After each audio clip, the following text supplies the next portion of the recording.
So you win one conference championship, the trophies just kind of tumble into the case after that. Head basketball coach, Bill Self.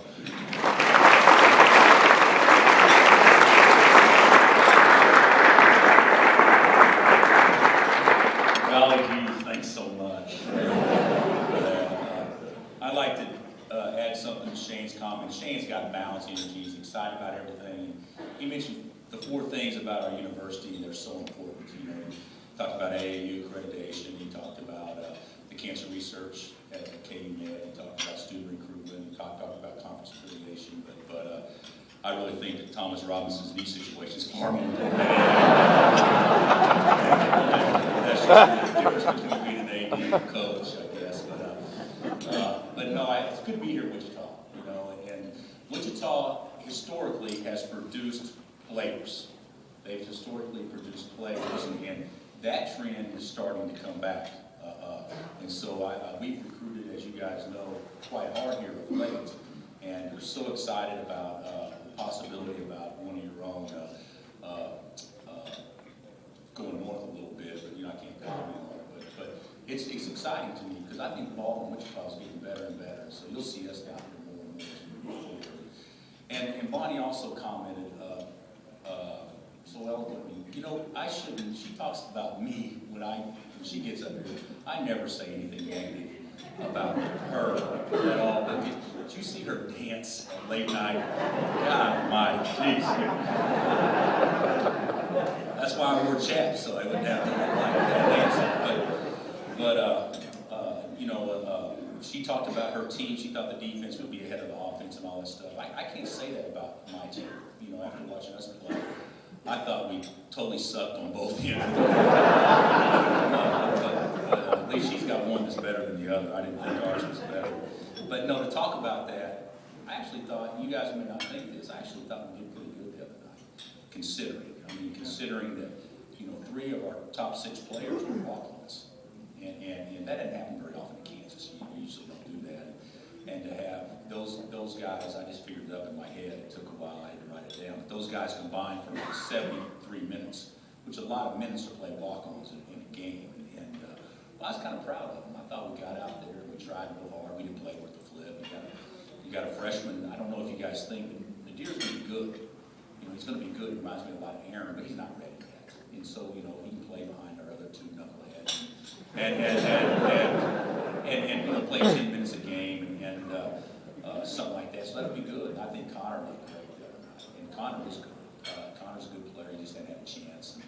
And certainly, you know, Jeff, you know, they compared him to the Big Dipper in the paper the next day. You know, blocking 10 shots against 6'3" guys. I don't quite compare that to. I don't quite see Will Chamberlain type ability yet. But you know, if he had a little bit more of a power pack, maybe we could see that. But I thought that Jeff played really well. You know, to score 18 and miss all his free throws and get 12 rebounds and 10 block shots, that's pretty good. So we've got a good core group. Matter of fact, our guards that you haven't seen play yet are probably as good as we've had. I'm real excited about our guards. I don't know if I've seen 2 that are more talented than what we got out there playing at the same time. Now, Tyshawn, and I want to go on record saying that Tyshawn has caught more crap than anybody. A lot of reasons is because of you know, he said some things or done some things that deserve that, but you know, also he's just emotional. He's just an emotional kid, and he says things when it comes to him, things like that. But he's been great. He's been absolutely stellar, and he's been a great leader for our young kids. And he coaches them. He doesn't talk to them. He coaches them. I mean, if they need to be jumped, he jumps them. If they need to be talked to, he talks to them. And he's done a remarkable job with them. And Elijah, even though you haven't seen this, Elijah can do some things that Mario Sharon couldn't do. I mean, he's not quite there yet because he just doesn't have the mind yet that says he's good enough. But he's good enough, and he just doesn't know he's good enough yet. So I think that could be a fun backcourt. The difference is they're both going to play 35 minutes a game, you know, and that's going to be a little bit different because we've had so many guys in the past that, you know, if a guy just doesn't play hard at all or screws up and puts somebody else there, he can sit over there and correct it. And, you know, these guys have got to be mature enough to play. You know, it's like a football quarterback. You can throw 2 picks, but you still got to be out there. And that's how these guys are going to have to be, because we don't have quite as much depth. But I like our guys, and Thomas's knee's fine. I was just joking about that. He's fine. He's probably not full speed, but he just got some swelling. He hyperextended. He should be fine. I think he can. So hopefully he'll be able to play by Tuesday. He could play the other day. He practiced that day. I just didn't think there's any reason to listen. But I'm excited about our guys. We're going to be good. Now it's going to take a while, and it's going to be a process. And whoever okayed the schedule at least had the foresight to know that, you know, let's give us a little time to get our confidence up. But you know, it's a lot like that schedule we played back when those kids were all freshmen too. And we go to Mountain and get it handed to us pretty good, and then the next thing you know, they toughen up and they get real good. So hopefully we won't have to take those lumps, but the schedule's so tough, we might. But the bottom line is, by the end, this is going to be a fun team to watch. It's certainly a fun team to coach. So I'm excited about that. Are there any questions for me? Just ask one more than you asked Bonnie. That would be good. You don't have to ask a lot, but just one more. Yes, sir, in the back. What did you do at halftime Tuesday night? There's been 2 different teams to take the field. Nothing. I don't really do nothing. Just, hey, come on, boys, just try hard. Focus in. You know, share the ball. You guys are fine. I like all of you. So that's about it. You know, but in all honesty, you know, you looked at it at halftime. You know, we didn't make shots the first half. Except Connor was ahead 9-0 to start the game. We didn't make shots in the first half, and the Deer turned it over. He touched it like 18 times in the first half, and he only turned it over 7. So, I mean, he almost had a triple-double, too. Almost had 2 guys have triple-doubles. But, I mean, it was awful. But, you know, I didn't really expect it to be good. I mean, those guys, that's the first time they'd ever played together. You know, they don't practice that way or anything. So I think they did okay. Yes, sir. Go with your talent this year. You've got a very good first team, and your second team drops off a little bit. In previous years, you've had great competition, first team, second team. How does that affect you with practice? You know, be real candid, that's been the biggest negative we have. Is you get a false sense of who you are because you don't have the same caliber guy guarding you, and vice versa, as what we've had in years past. You know, I looked at the team in 07. And the team in 10. And there's 14 real guys out there in practice. And I'm talking about real guys that can play anywhere in the Big 12 and play. And, you know, 4 of them could get in the game. And we don't have that kind of depth now. Now, that doesn't mean our team can't be as good, because a lot of times when you have a lot of good players, you got to find time to try to work them in and that kind of stuff. There's been numerous times, if you have a Heinrich and a Collison, why would you ever take them out? And we haven't really done that. Well, this year we really got 3 players. We got 3 players that are potential all first team league. Tyshawn's the best guard in our league from a talent standpoint. His ceiling is here. It just happens to be that he's performed here. Not being that he's just been inconsistent, but when he's been good, he's the best guard in our league when he's been good. Against Texas, there wasn't a guard in our league that had a better game last year than what he had against Texas on the big stage. But he's just been inconsistent. And Elijah's talent level is here, but he just hadn't got there yet. And to be honest, you know, Thomas is the type of kid that, you know, he's a plow horse. He can carry you for a while if you go through ruts and games and things like that. And so, but here's the things that's going to be most important this year: foul problems, injuries. Where in the past we haven't worried about that. You know, if somebody gets hurt, we just put somebody else in. We need to keep our main guys out there and keep them healthy. So we may play a little bit different to try to help with the foul situation. Yes, sir. A few comments about the league this year and also the coming from a basketball perspective. Well, I think you know, we lost A&M and going to lose Mizzeri, obviously, and they're both good basketball teams, but you know, they weren't in the Final Four last year. The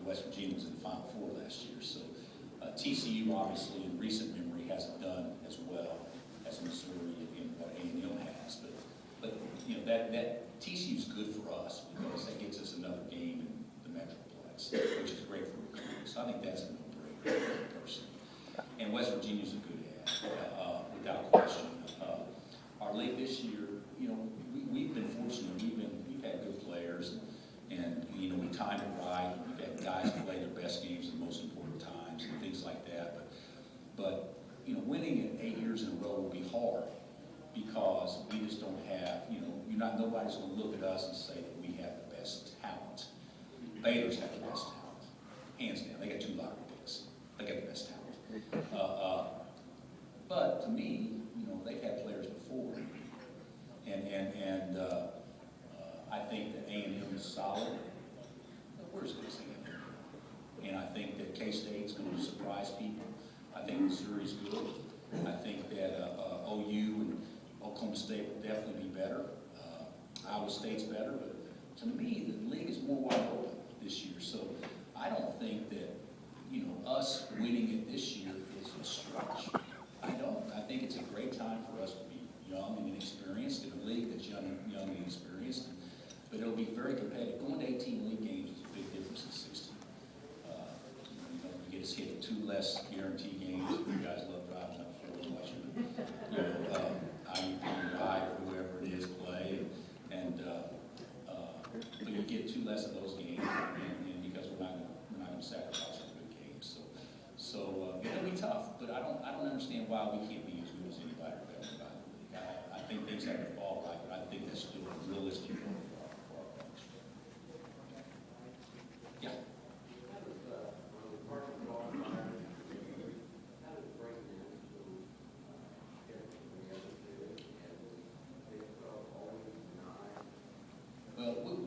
He asked about partial qualifiers. You know, that's a, you know, the thing about it is with that's a sore subject for all of us because I have never been in a situation that I can comment less about publicly and feel more strongly about what I feel of how these kids have been treated. Braedan Anderson was different because we submitted his stuff to the NCAA after the other 2. But we had to because he had something outstanding that we need to clear up before we submitted it. He didn't do anything wrong, but he had a relationship that the NCAA had to make sure everything was good to go. They came back and said it was good to go, no problems. So when we submitted it after the other 2. Well, the Big 12 approved the other 2, but they came back and they did not approve him. And in the Big 12, if the NCAA deems you not to be a full qualifier, you must get approval from the Big 12 faculty athletic reps, and it has to be a majority vote. And he lost that in the appeal. So it was a group of people that are highly intelligent that reviewed the stuff, and they said, based on what we see, he does not deserve to be in school. And it's large part because we submitted after the NCAA told us when to submit it based on another issue. So it's nobody's fault. It wasn't the NCAA's fault on that particular situation. It wasn't the Big 12's fault. The kid was just a victim of circumstance there. And the other 2 kids, you know, they both qualified, and they qualified. The NCAA had a different thinking because of their unique circumstances that they had. You know, one being homeless, another kid having schools shut down, had to switch schools, some unique circumstances. Those kids had no impact in changing in their childhood. They could not change their school closing. They could not change being homeless. They could not change sleeping in abandoned cars and abandoned homes and under a bridge. They could not change that. But the NCAA did not see those as mitigating circumstances to allow the kids, you know, that extra semester to get the work done. So I'm not very happy about it at all. But it is what it is, and those kids are doing good in school, and they're there, and they're great players for us. But it does, you know, it's not fair to Liam first and foremost, but it does hurt our team too from a depth standpoint. I wouldn't be worried about depth at all if we had those 2. Yeah, Bill. What happens to them? They'll be freshmen next year? Yeah. They're going to have 4 years to play 4 instead of 4 years to play 5. Or instead of 5 years to play 4, they'll have 4 years to play 4. Yeah. So they're just redshirting, but they can't practice with us. They can't be around us. They can't do anything, and that's sad to me. Yes, sir. How many more recruits do you expect to sign? Well, I'd like to sign 3 more. You know, we got some bad news this past week with the big kid back east that we put a lot of time and effort into, and we lost him, and so we still have other kids that we're recruiting, but he was kind of a center point. I mean, to me, he was a guy that you kind of banked on getting. You need to get him, and we didn't get him. We still are actively involved with other kids. I still think there's a good chance we'll sign 3 or 4 early. So but we're kind of coming down to the wire. So I know we got 2 good ones already. Yeah. Fast forwarding a couple of weeks here, you got Georgetown, Kentucky. Hopefully the Georgetown game is not a big brawl like the one in China. Fast forwarding. None of our guys speak Chinese. We should be fine. Fast forwarding to the Kentucky, taking this team to New York to face Kentucky. Fast forward, but what's your thoughts on taking this team versus Kentucky? Why don't you know? Kentucky played last night. I was told that this morning at the practice I was at, and I didn't watch it. I didn't get the exhibition game tape and watch it. But hey, they're loaded. I mean, they're loaded, but they're young, and you know, kids inexperienced. You know, whatever. They're going to be like we are a little bit. That's one thing that it'll be a big time challenge for us because they or Carolina would have the 2 best talent, the 2 best rosters of anybody in the country. But I don't know why we can't go there. Going there and playing them good, that doesn't mean anything. You got to go there and you got to win. And so when we play them, although it'll be a tough game, our expectations won't be any different than what they would be any other time. And I got a sneaky suspicion. We got 3 cats that start for Kentucky, the way I see it. So I think we're going to be okay. I do. Yeah. Do you really care if Mizzeri leaves the conference?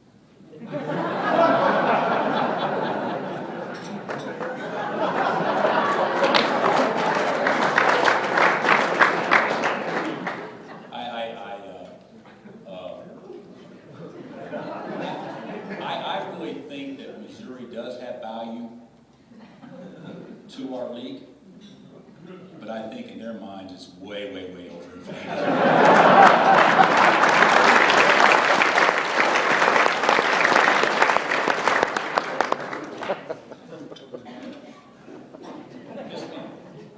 Do you hear anything from our kids that went pro this year and haven't been able to play them? Yeah. Do I hear from the guys? Oh, yeah. And, you know, we had that Legends weekend, so they were back, but really, Tyrell's the only one getting paid.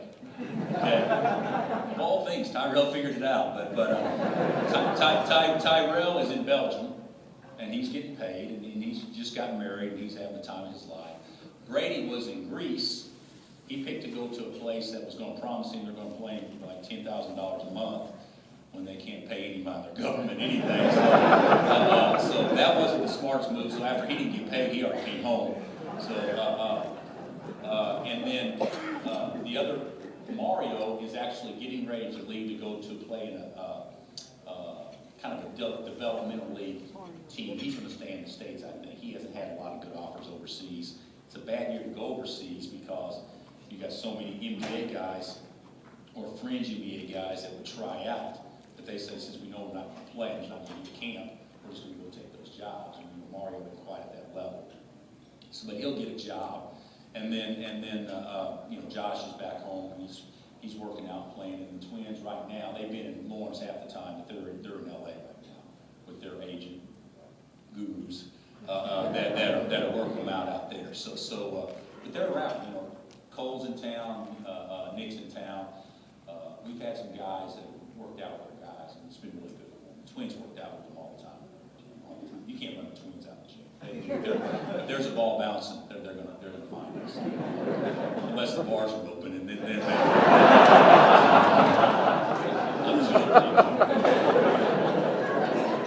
I'm joking. Yes, sir. I know recruiting's always been tough, but is there anything that's made it even more tough in the past? Yeah, we haven't done good. I mean, let's just call it, we haven't done good recruiting. And it's cyclical. You know, even Roy had this. Roy would have one great class and the next class not be as good. hard to recruit the best players every year if you have great players sitting in those spots right there in front of them. It's changed. You know, kids don't go because of the tradition. They don't go because of the facilities. Those are bonuses. What they go for is do I have an opportunity to get to the league faster? I mean, that's it. That's it. And so, because that's how they've been brainwashed, and their families have been brainwashed, you know, their entire high school years. And so we've, to be honest, we've probably missed out on 3 or 4 kids in the last 2 years that I thought that we had a much better than 50-50 chance of getting. And the thing about it is in recruiting, when you don't get them, the natural tendency says, well, they weren't that good or somebody else cheated. And that's crap. I mean, sometimes you just get your butt beat. And you know, in our situation, we've won a lot, but we haven't won as much in recruiting of late. But the whole thing is we're going to get good players. What we're trying to get is a team that can win a national championship, you know, have a chance to play for it every year. And it's so cyclical in college basketball. It's like this. You get good guys as long as they stay and you have a chance, and then they leave, and then you do this, and you put them up again, and you leave and you do this, because when kids leave early, you don't know when they're leaving. So it's hard to get that great senior if you got a sophomore there that's going to sign early and they don't know if he's going to leave late. So that makes it hard. But the thing that I'm kind of proud of is that we've been here and we haven't gone here. I mean, it's been steady the whole time. It's been pretty much, you know, even though we ended bad in the last 2 tournaments, but there's a lot of teams that like to go 35-3 and losing the lead 8. I mean, that's not a bad year, you know. But when you have a chance, you got to beat the door down. We didn't beat the door down, but we've been in the game. We've been in the game, and I think that's what you want to do, is put yourself in a situation, be in the game year in and year out. And I don't think there's going to be a year that comes by where we're not in the game. Like this year, we will be in the game. You know, I really believe that. All we got to do is stay healthy to do that. But we need to sign a couple more kids. We need to sign a couple more kids, and they need to be kids that are impact guys. And if, you know, I think that if we're able to do that, we're not going to take a step backwards. But we just haven't been able to sign that one marquee guy in the last couple of years that, you know, 2 years can be a leading scorer, kind of carry the program type kid. And but I would rule out that that's still not going to happen this year. I still think we're going to have some good kids, really good kids. Yeah. Coach, is there more talk about the one and done versus how the college baseball rule being there for 3 years? Yeah, I think there is talk. You know, the NBA lockout's going on. I'm not an expert on any of that stuff, so I'm not pretending to be. But I've talked to people that are supposedly in the know, and the NBA will determine whether or not the kids stay 1, they stay 2, they stay 3. And I will bet right now it has not even been discussed. It's a throw-in deal. It's a throw-in deal to either make the players happy or to make the owners happy. They're worried about billions of dollars. They ain't worried about a kid staying 1 or 2. It doesn't matter to them. So whoever needs a negotiating chip at the last second, they'll throw that in there as a chip, and that's how they'll determine whether it's 1 or 2. And so I think it's a very inexact science. Last question, if anybody's got one. Okay, I want to ask a favor, since I would never usually do this. I want everybody to reach into their pocketbook. Shane said $10 or $1 million. Come on, you care. You'd rather have $1 million, wouldn't you? Yeah. But no, he's right. Everybody's important, and everybody's important in what we're doing here over Christmas too. We through my foundation and through Roger Morningstar's foundation, they've been doing it for 20 years. But there's a group of people every year in Lawrence that will not have a Christmas. Families that will not have a Christmas, and so we raise money, and you guys have been very generous in doing so.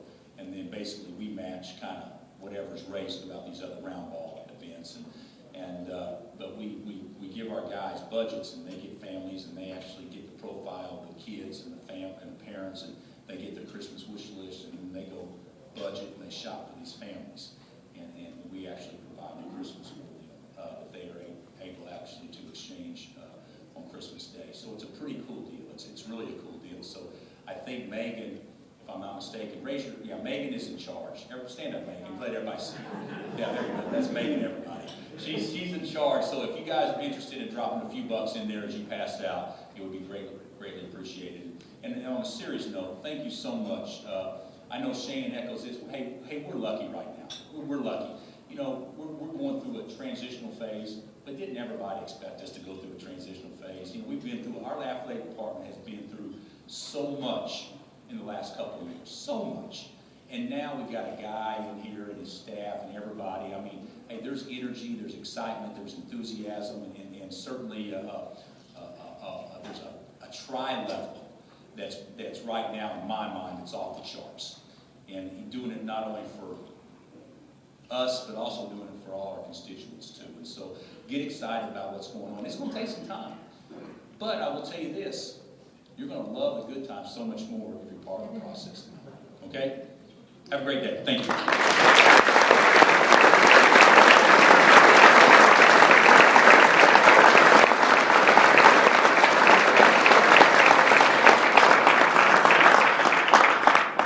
Before we go on to the raffle, just again want to thank the